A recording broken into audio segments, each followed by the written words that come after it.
I think we're live. They were in the Yeah, mystery we're ready. machine. They were, huh?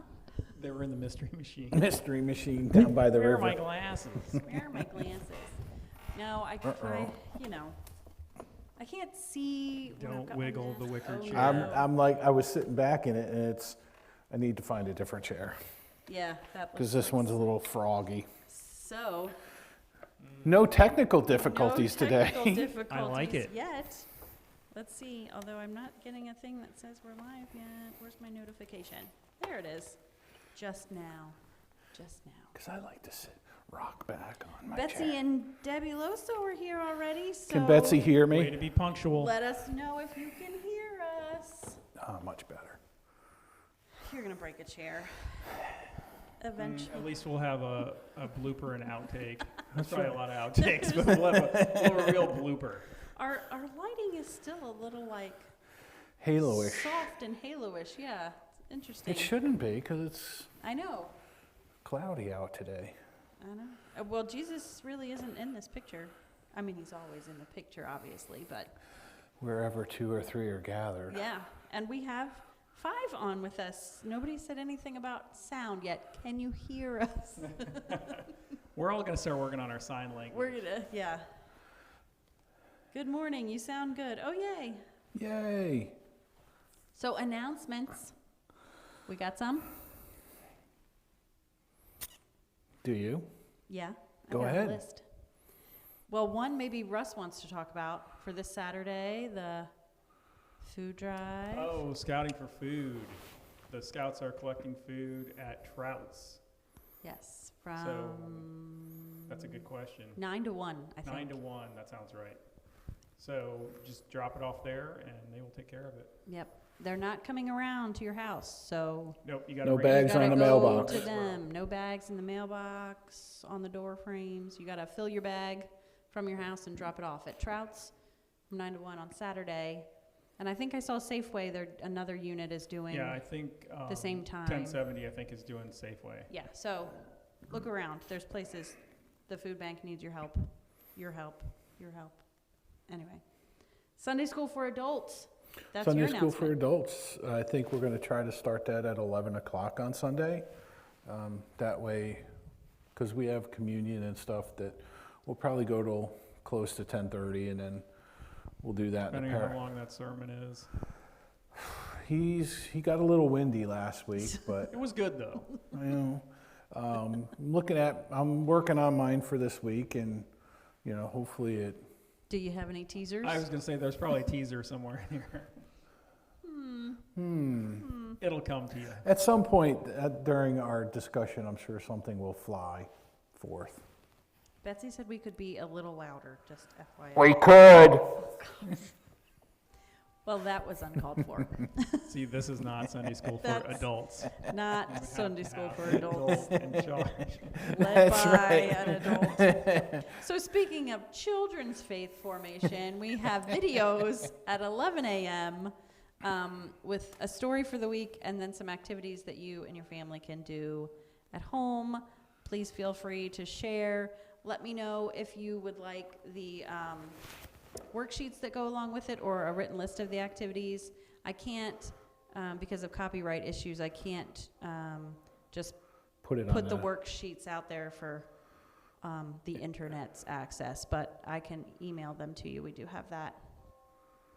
And the Christmas Eve survey, speaking of Christmas Eve survey and poinsettia Yes. sign up. So Christmas Eve survey is ongoing until tomorrow.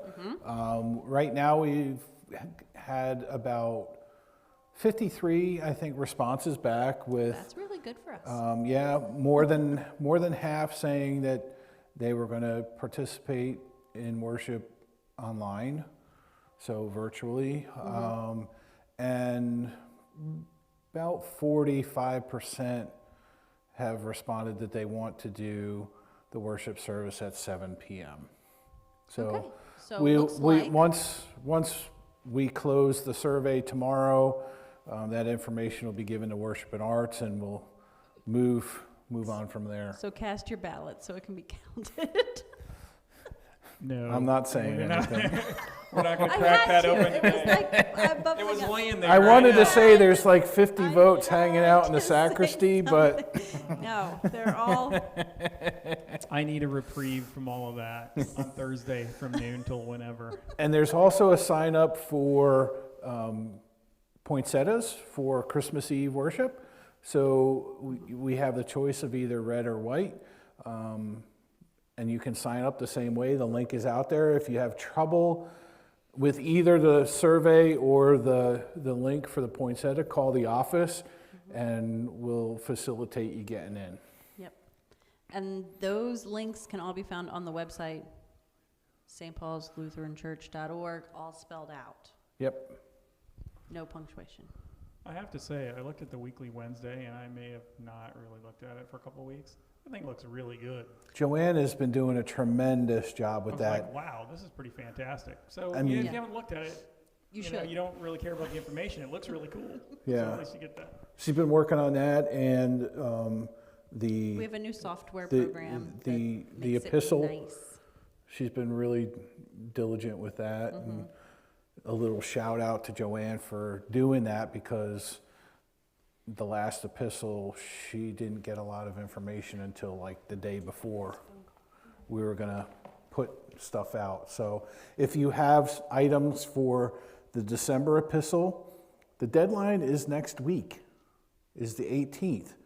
And that's gonna be hard and fast, so because of the Thanksgiving holiday. Don't end up on the naughty list. Because, Yeah. you know, it won't be long before Christmas. Won't be long before I'm delivering coal. Well, it'll be colder. Coal's handy. So I think that's, also I'm working with the Conference of Lutheran Churches in Frederick County to do a Blue Christmas worship service, which will be December 20th, I believe at 5 p.m. And it's a collaboration of several different churches and pastors and leaders to have that service, which is kind of like a service for folks who aren't necessarily joyous in the Christmas season. So it helps to uplift and bring prayer and consolation and soothing to folks who don't necessarily feel the joy in the season. So look forward to that coming out. Yeah, that'll be good timing for that. Because, you know, the weather's kind of a bummer. I've Yeah. noticed a lot of people the last couple days have not been. Well, because typically that's done on the longest night, which is the next day. So be prepared for that. So I think it's noontime, It is. and our one collaborator had to duck out for a minute, but we were going to today kind of finish up the Gospel of Matthew and the fifth discourse. And in worship lately, we've been doing a lot of hearing the parables in Matthew, which are the end of days and the coming of judgment, and when Christ will come again. And so my question to you, Russ, is what does that mean for you? What does the end of days or the second coming of Christ kind of mean for you? Well, this is one of those things where, honestly, I don't really think about it that much. Because I can't control any of it. The only real control I have is over sort of what I do. So realistically, if I'm doing the things I'm supposed to do, it won't be a problem. And that's exactly right. And that's what Luther says, and it's in the gospel that the only person who knows when the end of the world and the second coming of Christ is coming is God. So, but the parables that we've been paying attention to, the 10 bridesmaids, this week the parable of the talents, is all for us. What are we doing as Christians? What are we doing as Lutherans? What are we doing as neighbors in faith to prepare for that. You know, and how do we do that? And so I just broached to Russ, what does the second coming or the end of days mean to you? I don't know that I've really given it a lot of thought. I mean, the second coming, maybe I've thought about it incorrectly, but I always thought about really the end of my days, not necessarily Jesus coming, you know, like lightning, I think it says in chapter 24. So I don't know that I've given it a lot of brain power as to what it means to me, because I've always lived like it was the end of my days, per se. You know, with the be ready kind of talk and the use of your talents, I didn't take that as it was the end of everything. It was the end for me. Yeah, so I think what we look at and what Luther said and what Matthew is alluding to in his gospel is that it's our faith, but it's also how we behave and how are we acting in a Christ-like fashion? Are we serving our neighbor? Are we feeding the hungry? Are we tending to the sick? Are we clothing, you know, the needy? Are we providing housing for those who are not? Are we doing in our church what we should be, what the Holy Spirit has come into our hearts to entreat us to do? So I think that's when we get to this week's sermon, the parable of the talents, you know, it's each one of the servants is given different amounts of exorbitant amount of money to enhance the kingdom of the master. So are we doing that ourselves? Are we not just sitting by the wayside and looking for someone else to do it? Are we actually taking what our gifts are and not burying them in the ground, not digging a hole? And is it hashtag kingdom enhancement? Is that this week's word? Kingdom enhancement. It might be better than nutritional fortitude or fortification. Yeah. You like that one? I like kingdom enhancement. Kingdom enhancement. Kingdom gains, I was hashtag. But right, and that's for us too, the knowledge that the kingdom is not some far off, up in the sky ideal. The kingdom is here. So, you know, do we use our gifts appropriately? Are we bold and enthusiastic about sharing what we have? And it's not just financial. It's like you, Russ, with, you know, the maintenance and the upkeep and whatever it is that needs to be property. The enthusiasm waxes and wanes, but well, that's why I got to give you a little, you know. That leads to my question about, you know, the maybe the end of time and being prepared. So, you know, I'm back kind of to the bridesmaids parable from last week, but they all fell asleep. And a couple of the stories, the disciples had fallen asleep on Jesus, and, you know, he's warned not to fall asleep. But sometimes you get end of the world fatigue, I'm going to call it. Yeah. we call it 2020. You could also call it 2020 if you Sure. want. And you fall asleep. You know, you get tired or drained from it. How do you keep your zeal? So I think for me, and that was, and is Sue on? Sue was on, yes, is on, yes. So I think, you know, that... Do you have to alter the story because she's No. on? Keep him honest, Sue. I think that for me was the struggle that I had when Sue had some issues and was in the hospital. I wasn't. I didn't pray. I didn't, I was more concerned about her and her well-being. And the congregation where I was could see that, could see the drain of my faith, could see, and they rallied around.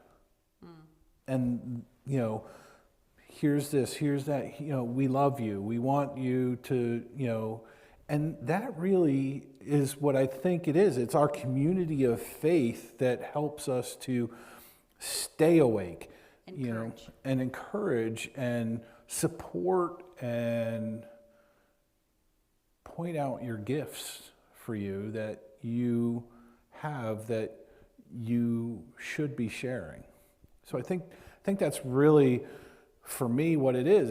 It's not only our family, but it's our family here at church that helps to bolster that. And when we do nod off and we're not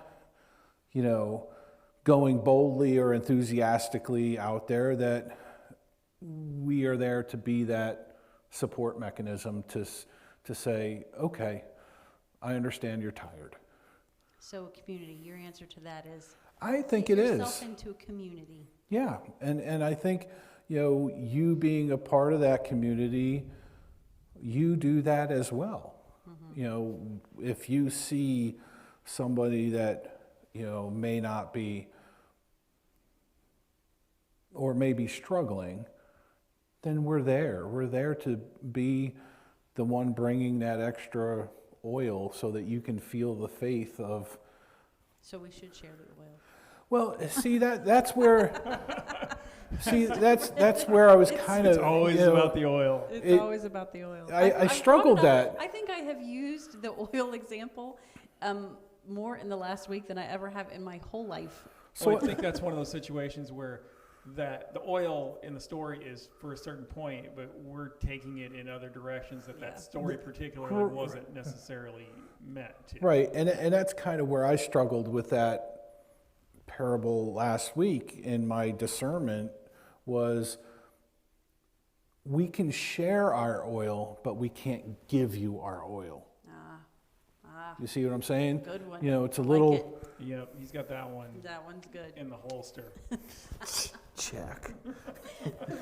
We've all struggled with that one this week. Yeah. I mean, and if we talked about the talents here a little bit, and then that's the gospel for this week. The gospel for this week is the parable of the talents, where each servant was entrusted, and a talent was worth about 6,000 denarius, which is about probably, if you had the 5, it's probably about 20 years worth of salary. So it's a lot of money, to be entrusted to.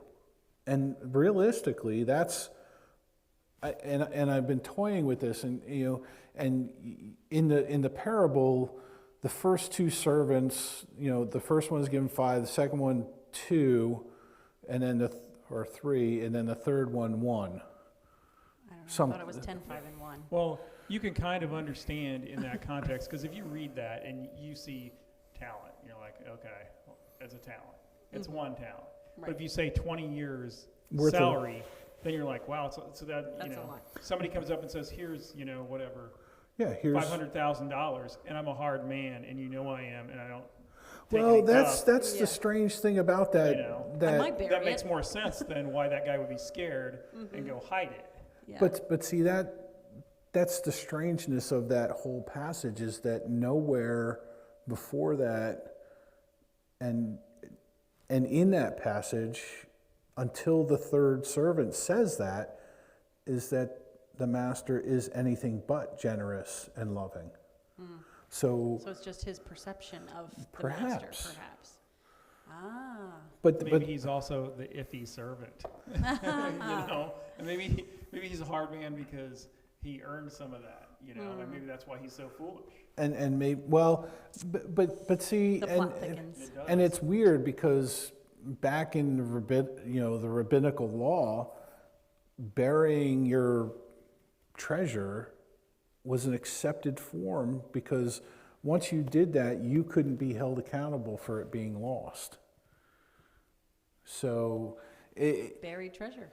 That's another one of those contextual things where unless you dig into the unless you history understand of that. Like the of Hebrew course. law and stuff, you don't get every nuance of it. That's why you can read it 100 times. But it also, Not really understand it. begs the question, if I'm being according to rabbinical law, but again, this is something that Jesus was calling out. He was calling out the the. Jesus story, so you know he's turning something upside down. He is right. So, and that's part of what we all should be doing when we read these scriptures. Is we need to just dive into them a little bit deeper, just to know that there are different contextual understandings of how that would work. And you can do that in the adult Sunday school class at 11 o'clock on Sundays. Maybe.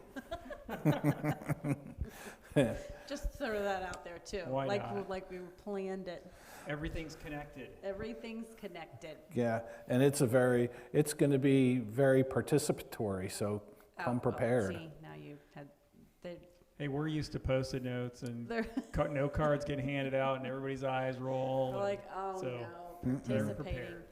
But do you promise not to make them like take their shoes off for any kind of like break the ice game? I'm not doing that. Okay, so it's not that participatory. If you've ever been on a mission trip with me and they're like, let's take your shoes off and get to know one another, and you're like, I paint I'd my rather toenails. not. I'd rather you not see that. We like to know from ankles up.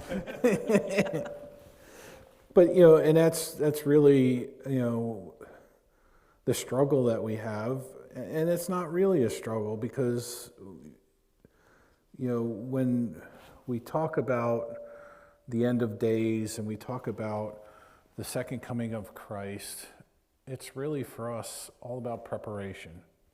It's really about us doing what Christ has commanded us to do in the world. And as long as we're doing that, even if it's, the smallest talent, the smallest bit of whatever, the smallest seed, the mustard seed, whatever, even if we're doing something, but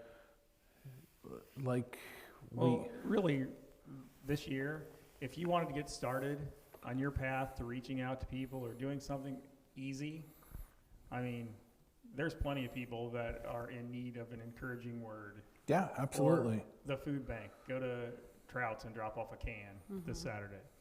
There's lots of really, really simple things that you can do, and there's lots of people who need those things. yeah. Well, and it's like I said, it's not.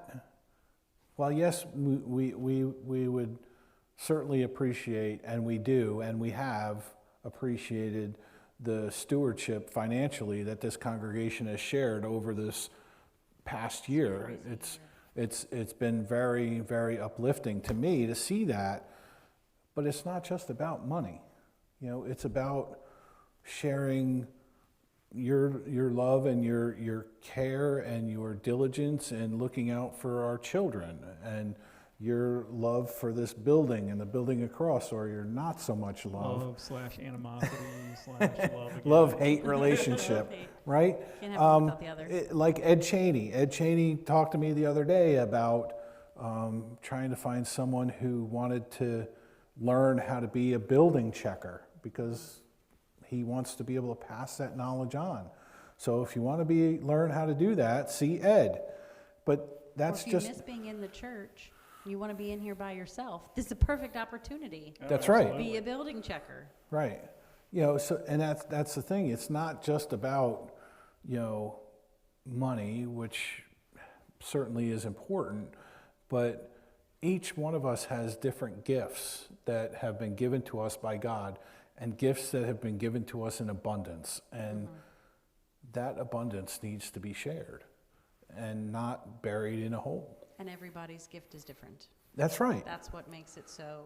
And that's what makes this whole thing work, is that the different gifts that different people, we have, folks, like you guys and Regina and with the German dinner, the gift of that, or, baking or whatever, sauerbraten, the Strawberry Festival, all that stuff adds up in how we're doing stuff. The comfort bags, the ministries. Helping with the soup kitchen. Helping with the soup Put it on kitchen. your What day is calendar. that? December 27th is the next one. December 27th. December 27th. Okay. You're not going to be around. Probably not. But there will But be I other will. people I will be that there can in spirit. step up and help out, and I'm sure they will. We still, of course, don't know what that will look like, but Yeah. everybody, I mean, we've been able to help out with the soup kitchen throughout this whole time, even as they're changing the way we've done it. We still have people coming, putting together meals, helping me deliver them. And that's all it takes. If you drive up with your car or your truck or whatever and drive the buckets of bags to the soup kitchen, that's being a part of it. That's stepping up and helping out and being prepared for the life that Christ wants you to have and that Christ has given you to have. I agree. Check. Check. We did have a question from Sue about adult Bible study being on Facebook. Is that going to happen right away? Probably not the first couple of days, because I got to see how it goes. Yeah, we'll stay tuned on that one. So we That's a can developing story. Suss out the troublemakers. Yeah. Well, we might be able to record it and then. Might, yeah, But then again, we've got, if it's an open discussion, it might be awkward for people to be sharing things correct. on the On internet. the internet, yeah. And we want it to be also a safe place where you can have those conversations if you Right. need to be. So we don't want, So probably more of an in-person option. This will be your. that's Bible my study intent for right now, yeah. Online right now. And we are, we are going to do different things here. We will continue to look at different books of the Bible, and we're probably going to, at some point, take a look at what some of the social statements of our church are to kind of discern how that fits in with our life here. So, yeah. Yeah. Good stuff. Good stuff. Okay. Cool. Yeah, I'm cool. We got, I'd say like 5 more minutes. We have like 5 more minutes. Okay. Okay, so Or- should we talk about preterism? Can you do that in 5 minutes? So Pastor Phil sent us this email with like a whole bunch of words. It was like 10 isms. And he's like, let me know if you have any questions. And I just actually honestly ignored that one yesterday because I was kind of busy. And then I looked at it this morning and he had sent a follow-up one like, yeah, we're going to talk about this instead. But Russ did some homework on those. I did look up 2 ism of them that I words. didn't have any clue what they were.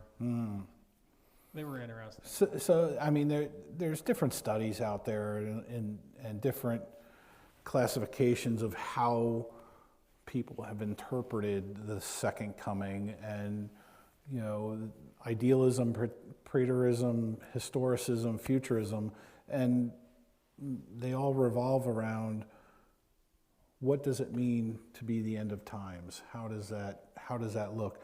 Was the end of time in the historic sense fulfilled when the temple was destroyed?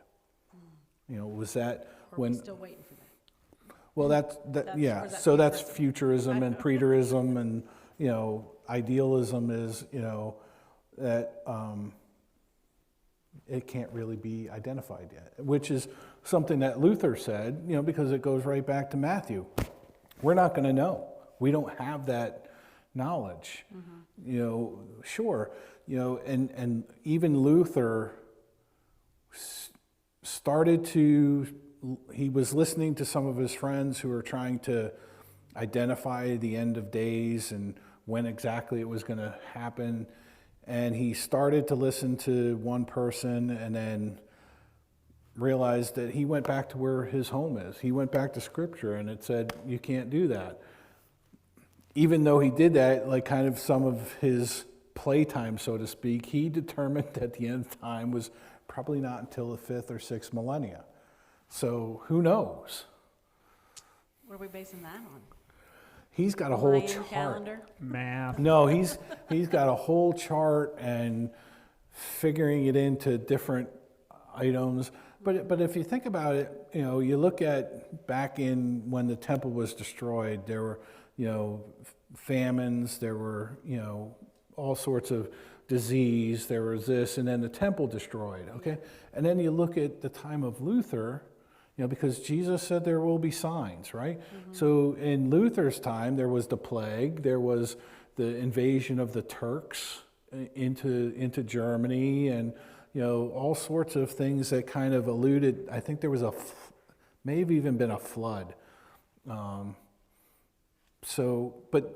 Okay, now So jump. every decade we have all the signs. So now jump every ahead single to day. 2020.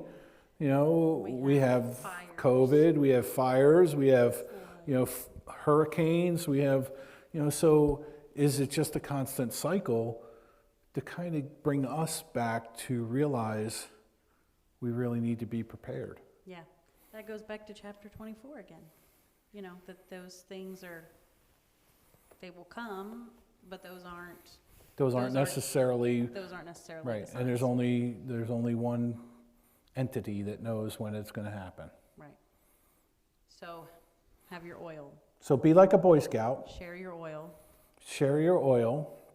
Don't give it to you can't give it to people, but share it. Share it. Share your gifts with the church And your community. Yeah. And before you send out that email or share that thing, think about it, read through it, maybe consider it again. Public service Maybe announcement. do a little background by check. Russ. And I don't know, people are driving me nuts with all their stuff lately. Yeah, but it's like I said on Sunday, you're sitting here watching this, and you're watching it on Facebook, and you obviously have friends that are associated with you on Facebook. Hit the share and see what happens. I was like, but that just do they need to fact check it first? We don't need to fact check based. here. We are Bible based. Our stuff, that's you that's know. the fact. You can checking part. fact checked on Wikipedia. Fact checked. Yikes. So All right. So next week, do we know what we're doing? We yet? don't. We don't know what we're doing, but I do have a couple of. Is next week Thanksgiving or is it the week after? week after. The week after. Okay, I got no We idea. probably are not. We will not be doing one on Thanksgiving Day. Right. Correct. What if we want to come in here and do a solo? You knock yourself out. You got to be able to Nobody set it wants up. that. I do have some cool possibilities for Advent, so I'm excited about that. Okay. Yeah. I haven't shared that with him yet, so Yeah. he's just hearing about that. She for the tells first me what time. I'm going to do, and I do it. No, I just, what we had talked about, maybe looking at Mary, and Right. there's a lot of stuff out there. We don't really talk about Mary, the mother No, of we don't. Jesus too much here in the Protestant church, Right. which one of the Bible studies talked about. They're like, you don't really see any images in your homes and churches. And I was like, do we have any images of Mary in our church? We do not. I don't believe. think we do. So it was interesting. Yeah. Okay. To be continued Tune in. Same bat channel, same bat time. next week. Have a great week, everybody. All right, see ya.